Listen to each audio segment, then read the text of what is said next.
Rakesh Reddy beer బాటిళ్లు కొనుక్కొని వెళుతున్న దృశ్యాలు చిక్కాయి. జయరాం మృతదేహాన్ని కారులోనే ఉంచి నందిగామ విజయ బార్లో బీరు సీసాలు కొనుక్కొని వెళుతున్న దృశ్యాలు సీసీ ఫుటేజ్ బయటకొచ్చింది. ఆ రోజే జయరాం హత్య జరిగింది.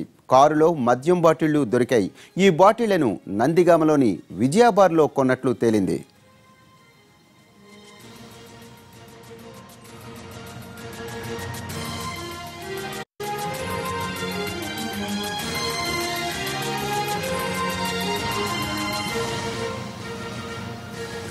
రాకేష్ రెడ్డి బీరు బాటిళ్లు కొనుక్కొని వెళుతున్న దృశ్యాలు ఇప్పుడు తాజాగా చిక్కాయి. జయరాం మృతదేహాన్ని కారులోనే ఉంచి నందిగామ విజయ బార్లో బీరు సీసాలు కొనుక్కొని వెళుతున్న సీసీ ఫుటేజ్ బయటకొచ్చింది.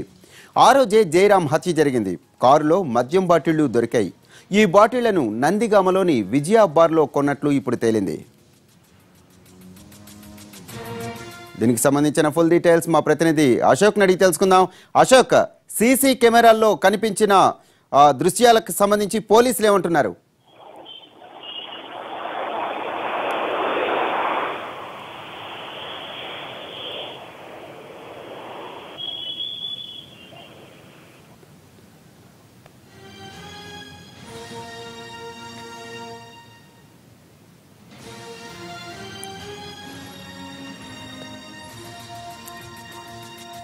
అశోక్, తాజాగా దొరికిన సీసీటీవీ ఫుటేజ్ కి సంబంధించి పోలీసులు ఏమంటున్నారు?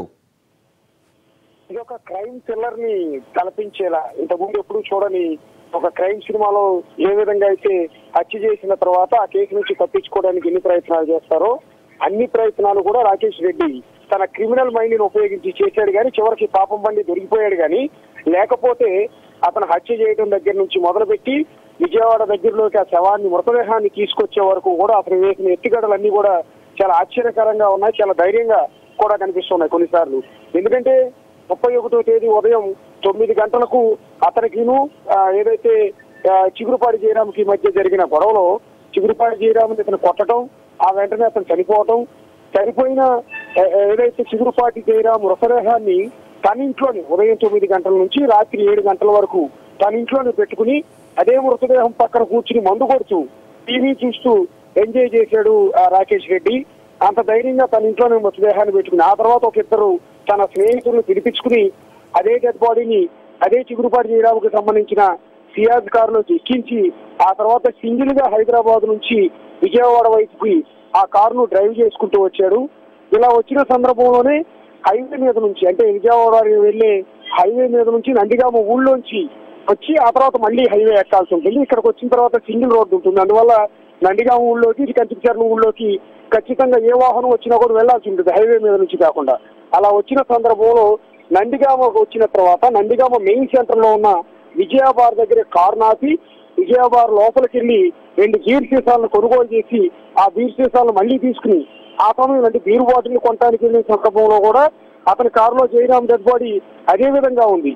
అందరూ చూస్తున్నా కొన్ని వందల మంది జనం తిరుగుతూ ఉన్న నది రోడ్డు మీదే కారును పెట్టి బారులోకి వెళ్ళి బీరు బాటిల్ కొనటం, మళ్ళీ తీసుకొచ్చి కారు ఎక్కి ఆ కారులోనే మరో బీరు తాగటం, ఆ తర్వాత డెడ్ బాడీని ఇదే నందిగామ సెంటర్ దాటి మళ్ళీ హైవే ఎక్కి హైవే దాటి కొంచెం ముందుకెళ్ళిన తర్వాత ఐతవరం దగ్గరికి వెళ్ళిన తర్వాత ఆ కారుని ఏదైతే చిగురుపాటి జయరాం మద్యం ఎక్కువయ్యి మద్యం మత్తులో కారు డ్రైవ్ చేసి యాక్సిడెంట్ గురయ్యాడు అన్నట్టుగా ఒక సీన్ క్రియేట్ చేయడానికి కారుని రోడ్డు పక్కకి నెట్టి అందులో ఉన్న చిగురుపాటి జయరాం డెడ్ బాడీని కదిలించే ప్రయత్నం, కదిలించి డెడ్ బాడీని తీసుకొచ్చి ముందు సీట్ లో కూర్చోబెట్టి, ముందు సీట్ అంటే డ్రైవింగ్ సీట్ లో కూర్చోబెట్టి అతను మద్యం మొత్తంలోనే ఈ ప్రమాదం చేసుకున్నాడు అని అర్థం వచ్చేలా సీన్ క్రియేట్ చేయాలనుకున్నాడు. కానీ అప్పటికే చిగురుపాటి జయరాం చనిపోయి దాదాపు 10 నుంచి 12 గంటల అవ్వటం వల్ల ఆ డెడ్ బాడీ బెండ్ అవ్వకపోవడం, ఒక్కడే కావటం వల్ల డెడ్ బాడీని ముందు సీట్ లోకి మార్చే ప్రయత్నం చేసినా కూడా వర్కౌట్ కాకపోవడంతో ఆ ప్రయత్నాన్ని విఫలం చేసుకున్నాడు. ఇంకొకటి, ఇక్కడ కొన్న 2 బీరు బాటిల్లో ఒక బీరు బాటిల్ అసలే తాగాడు, రెండో బీరు బాటిల్ని బీరు బాటిల్లోని బీరు మొత్తాన్ని కూడా కింద రోడ్డు మీద పారబోసి ఆ ఖాళీ బాటిల్ అంటే కొంత బీర్నేమో చిగురుపాటి జయరాం మూతి మీద అంటే అతను తాగాడు అన్నట్టుగా అర్థం వచ్చేందుకు స్మెల్ వచ్చేందుకు అతని నోట్లో కొంత బీరు పోసి ఆ తర్వాత ఖాళీ బీరు బాటిల్ ని అదే చిగురుపాటి జయరాం చేతిలో పెట్టాడు. అంటే మద్యం తాగి ఆ రకంగా కారు డ్రైవ్ చేసుకుంటూ వచ్చి మద్యం మత్తులో యాక్సిడెంట్ గురయ్యాడు అన్నట్టుగా అతను క్రిమినల్ మైండ్ ని ఉపయోగించి ఈ సీన్ అంతా క్రియేట్ చేశాడు. కానీ చివరిలో మాత్రం దొరికిపోయాడు. డెడ్ బాడీ బెండ్ అవ్వకపోవటం వల్ల ముందు సీట్లో కూర్చోబెట్టడం వీలు కాకపోవటం వల్ల వెనక సీట్లోనే వదిలేసి అదే వెనక సీట్లో ఉన్న చిగురుపాటి జయరాం చేతిలో ఆ ఖాళీ బీరు బాటిల్ పెట్టి తిరిగి బస్సు ఎక్కి వెళ్ళిపోవడం అనేది జరిగింది. దానికి సంబంధించిన సీసీ ఫుటేజ్ ఇవాళ విజయవాడ నుంచి పోలీసులు స్వాధీనం చేసుకోవడం జరిగింది. హరప్రసాద్. అశోక్, ఇప్పుడు ఈ తాజా ఫుటేజ్ చూసిన తర్వాత పోలీసులు ఏమని చెప్తున్నారు? పోలీసులు ఇంకెవరినైనా సీన్ ఆఫ్ ఎఫెన్స్ కానీ లేకపోతే మిగతా విషయాలను పరిగణలోకి తీసుకొని ఇంకెవరినైనా కూడా విచారించే అవకాశం ఏమైనా కనిపిస్తోందా? ఇంకా ఇన్వెస్టిగేషన్ కొనసాగుతూనే ఉంది. ఎందుకంటే రేపు ఉదయం 10:30కి లేదా 11 గంటలకి ప్రెస్ మీట్ పెడతా ఉంటున్నారు. కానీ ఇప్పటికీ హైదరాబాద్ లో ఉన్న పోలీసులు వర్క్ చేస్తూనే ఉన్నారు. రాకేష్ రెడ్డికి సంబంధించిన పాత కేసులన్నీ బయటకు తీస్తూ ఉన్నారు.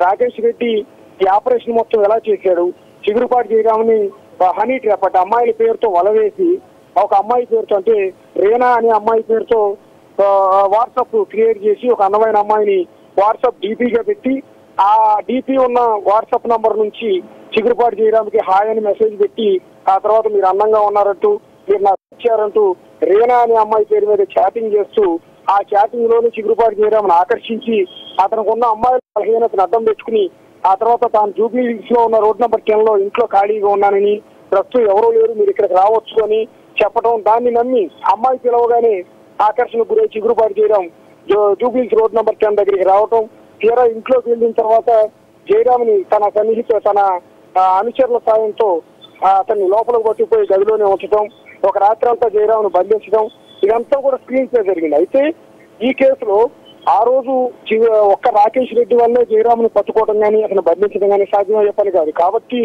ఆ రోజు రాకేష్ రెడ్డికి సహకరించింది ఎవరు, అతని రాత్రి అంతా అతని కాపలా ఉన్నది ఎవరు, ఆ తర్వాత ఈ కేసులో మరుసటి రోజు అంటే చిగురుపాటి జయరాం చనిపోయినప్పుడు రాకేష్ రెడ్డి ఒకరే ఉన్నారా, పక్కన ఇంకెవరైనా ఉన్నారా, ఆ తర్వాత రాకేష్ రెడ్డితో పాటు అంటే డెడ్ బాడీని కారులో ఎక్కించడం కూడా రాకేష్ రెడ్డి ఒక్కడి వల్ల సాధ్యం కాదు. కాబట్టి డెడ్ బాడీని ఎక్కించడానికి సహకరించింది ఎవరు, అన్ని కోణాల్లో కూడా పోలీసులు దర్యాప్తు చేస్తున్నారు. ఇక తర్వాత రాకేష్ రెడ్డి ఇక్కడ ఇంట్రాగేషన్ లో కొన్ని విషయాలు చెప్పినప్పటికీ కూడా ఆ చెప్పిన విషయాలన్నీ కూడా ఎంతవరకు నిజం, అతని స్క్రీన్ ప్లే లో భాగంగా చెప్తూ ఉన్నాడా, ఇన్ని వేషాలు వేసిన వాడు, ఇంత క్రిమినల్ మైండ్ సెట్ ఉన్నవాడు, గతంలో ఎన్నెన్నో కేసుల్లో అతను అరెస్ట్ అయిన వాడు, సో ఈ కేసులో తప్పించుకోవడానికి తాను కేవలం 2 దెబ్బలు వేయటం వల్లే చిగురుపాటి జయరాం చనిపోయాడు అని చెప్పేది ఎంతవరకు నిజం అన్న కోణంలో పోలీసులు ప్రస్తుతం దర్యాప్తు చేస్తూ ఉన్నారు. అదే కోణంలో డెడ్ బాడీని తీసుకున్న తర్వాత అంటే కారులో ఎక్కించిన తర్వాత ఏ రూట్లలోకి వెళ్ళాడు, ఎక్కడెక్కడి నుంచి వచ్చాడు, అది అన్ని ఏరియాల్లో ఉన్న సీసీ ఫుటేజ్ మొత్తం కూడా సేకరించడం జరిగింది. ఇక ఇప్పటి వరకు రాకేష్ రెడ్డి చెప్పిన సమాధానం ఏంటంటే కేవలం తనకు రావాల్సిన 4.5 కోట్ల కోసం మాత్రమే చిగురుపాటి జయరాంని హత్య చేశాడని చెప్తూ ఉన్నాడు. కానీ నిజంగా 4.5 కోట్ల కోసమే అతను ప్రాణాలు తీశాడా, దీని వెనుక భారీ కుట్ర ఏమైనా ఉందా అనే కోణంలో కూడా పోలీసులు అనుమానాలు వ్యక్తం చేస్తున్నారు, దర్యాప్తు చేస్తున్నారు. ఎందుకంటే ఇంత క్రిమినల్ మైండ్ ఉన్న రాకేష్ రెడ్డి చిగురుపాటి జయరాంని చంపితే నేరస్తుడు అవుతాడు, అంతేగాని తనకు రావాల్సిన డబ్బులు అయితే వెనక్కి వచ్చే అవకాశం లేదు. ఆ విషయం ఆ లాజిక్ అనేది ఏదైతే రాకేష్ రెడ్డికి తెలియకుండా ఉండదు కావాలి. అందువల్ల చిగురుపాటి జయరాంని తనకు రావాల్సిన డబ్బుల కోసమే హత్య చేశాడు అంటే ఎవరు నమ్మే పరిస్థితి ఉండదు. కాబట్టి దీని వెనక చాలా పెద్ద మాస్టర్ ప్లాన్ అంటే చిగురుపాటి జయరాంకి సంబంధించిన 100 కోట్ల ఆస్తులన్నీ కూడా కాజేసే ప్రయత్నంలో భాగంగా అతను ఎలిమినేట్ చేశారా పథకం ప్రకారం అన్న కోణంలో ప్రస్తుతం పోలీసులు దర్యాప్తు అంతా కూడా కొనసాగుతూ వస్తుంది. ఇప్పటి వరకు శిఖా చౌదరి పాత్ర లేదు అని కొంత క్లారిటీ ఇచ్చినప్పటికీ కూడా ఇంకా ఇన్వెస్టిగేషన్ కొనసాగుతూనే వస్తుంది. ఎందుకంటే రాకేష్ రెడ్డి కూడా కొంత సమాచారం ఇచ్చారు శిఖాకి సంబంధించి. ఈ నేపథ్యంలో ఆ కోణంలో కూడా పోలీసులు అక్కడ దర్యాప్తు చేస్తున్నట్టు కానీ శిఖా చౌదరి పాత్ర ఏంటి, దీనిలో కుట్ర ఏమైనా ఉందా, అలా అన్ని కోణాల్లో కూడా దర్యాప్తు చేస్తూ ఉన్నారు. అశోక్, ఇప్పటి వరకు జరిగిన కథనాలన్నింటి బట్టి కానీ లేదా ఈ రాకేష్ రెడ్డి చెబుతున్న విషయాలని బట్టి చూస్తే కనుక కొంతవరకు క్లారిటీ వచ్చింది అనుకోవచ్చు. కానీ జయరాం కుటుంబ సభ్యులు ఈ కథనాలతో ఏకీభవిస్తున్నారా?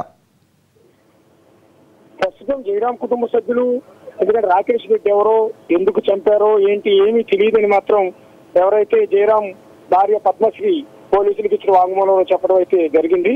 తమకి ఎవరి మీద కూడా అనుమానం లేదని కూడా ఆవిడ ఇప్పటికే చెప్పడం జరిగింది. అయితే మధ్యాహ్నం మాట్లాడిన సందర్భంలో చిగురుపాటి జయరాంకి కొంత థ్రెట్ అనేది ఆయన చెల్లెల నుంచే ఉంది.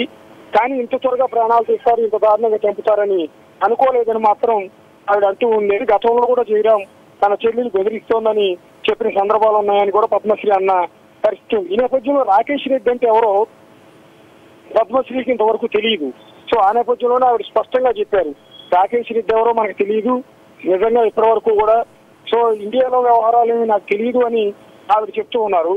ఈ నేపథ్యంలో ఇప్పుడు రాకేష్ రెడ్డి చెప్తున్న స్క్రీన్ ప్లే కానీ రాకేష్ రెడ్డి జయరాంను ఏ రకంగా హత్య చేశాననేది ఇప్పుడు మీడియాలో వచ్చిన కథనాలన్నీ కూడా జయరాం కుటుంబ సభ్యులు అబ్జర్వ్ చేస్తూ ఉన్నారు. అదే కోణంలో అంటే దీని వెనక కేవలం రాకేష్ రెడ్డి మాత్రమే ఉన్నాడనేది బహుశా చిగురుపాటి జయరాం కుటుంబ సభ్యులు కూడా నమ్మే అవకాశం లేదు. ఎందుకంటే వాళ్ళకి కొన్ని అనుమానాలు ఉన్నాయి. ఇప్పటికే చిగురుపాటి జయరాం గతంలో తన చెల్లెల నుంచి ప్రాణహాని ఉంది అని తనతో తరచూ అనేవాడు అనేది పద్మశ్రీ స్వయంగా చెప్తున్నమాట. అంటే వాళ్ళు ఈ శిఖా చౌదరి కుటుంబం మీద అనుమానాలు వ్యక్తం చేస్తున్న సంగతి దీన్ని బట్టి అర్థమవుతుంది. అంతేకాకుండా శిఖా చౌదరికి సంబంధించి కూడా పద్మశ్రీ అంటే జయరాం భార్య పద్మశ్రీ కూడా కొన్ని ఆరోపణలు చేయడం జరిగింది. ప్రధానంగా ఆమె గతంలో ఎక్స్ప్రెస్ టీవీలో ఉన్నప్పుడు పెత్తనం మొత్తాన్ని తీసుకున్న సందర్భంలో ఆమెను కావాలని కట్ చేసి ఆమెను పక్కన పెట్టామని పద్మశ్రీ స్వయంగా అంటే తొలిసారి నోరు విప్పి మాట్లాడిన సందర్భం కనిపిస్తుంది. కాబట్టి ఆచి చూసి కొంత పద్మశ్రీ వ్యవహరిస్తూ ఉన్నారు. ఈ విషయాలన్నీ కూడా కొంత ఆవిడ కూడా రేపోమాపు ఓపెన్ అయ్యే అవకాశం కూడా మనకు కనిపిస్తుంది. వరప్రసాద్, అశోక్, శిఖా చౌదరి మీద ఇంకా అనేక వేరే ఆరోపణలు కూడా వస్తున్నాయి. లైక్ కొంతమంది ఉద్యోగులు వచ్చి మాజీ ఉద్యోగులు మాకు కొంత డబ్బు ఇవ్వాల్సి ఉన్నది, శిఖా చౌదరి ఆ డబ్బు ఇవ్వకుండా కూడా మమ్మల్ని తిప్పిస్తోంది అని ఇట్లాంటి ఆరోపణలు కూడా వచ్చాయి. దీనికి సంబంధించి ఆ యాంగిల్లో కూడా పోలీసులు ఏమైనా దర్యాప్తు చేస్తున్నారా? ఖచ్చితంగా శిఖా చౌదరి యాంగిల్లో కూడా పోలీసులు దర్యాప్తు చేస్తూ ఉన్నారు. ఇప్పుడు కేవలం వచ్చిన ఉద్యోగులు మాత్రమే, కానీ ఇంకా 2-3 రోజులు ఇదే సిరీస్ కంటిన్యూ అయితే బహుశా శిఖా చౌదరి బాధితులు కూడా గతంలో శిఖా చౌదరి చేత ఇబ్బందులు పడి డబ్బులు పోగొట్టుకున్న వాళ్ళు కూడా బయటకు వచ్చి మీడియా ముందు రకరకాల కథనాలు చెప్పే అవకాశం కూడా స్పష్టంగా కనిపిస్తుంది. ప్రస్తుతం ఏంటంటే ఇప్పుడున్న పరిస్థితుల్లో ఇంత పెద్ద సంచలనాత్మకమైన ఒక మర్డర్ కేసు కాబట్టి ఈ కేసులో ఎవరైనా నోరు విప్పితే ఖచ్చితంగా పోలీసులు ఇంట్రాగేషన్ కోసం పిలుస్తారేమో అన్న భయంతో కేసు శిఖా చౌదరితో తమకు పరిచయం ఉందనో శిఖా చౌదరి తెలుసు అని చెబితే పోలీసులు సమాచారం కోసం పిలుస్తారేమో, ఎందుకు వచ్చిన మనకి ఈ పాపం ఎప్పటికే డబ్బులు పోగొట్టుకున్నాం, బాధలు పడ్డాం, సో ఇప్పుడు ఎందుకు అనవసరంగా చిక్కుకోవాలని చాలా మంది భయపడుతున్న పరిస్థితి కనిపిస్తుంది. సో ఇదే క్రమంలో ఇప్పుడు ఏదైతే ఆవిడ వల్ల నష్టపోయిన ఆ టెట్రాన్ పాలీ లెన్సెస్ కంపెనీకి సంబంధించిన ఉద్యోగులు బయటకు వచ్చారు, కూడా బయటకు వచ్చే అవకాశం స్పష్టంగా కనిపిస్తుంది. వరకు sir, right, thank you Ashok.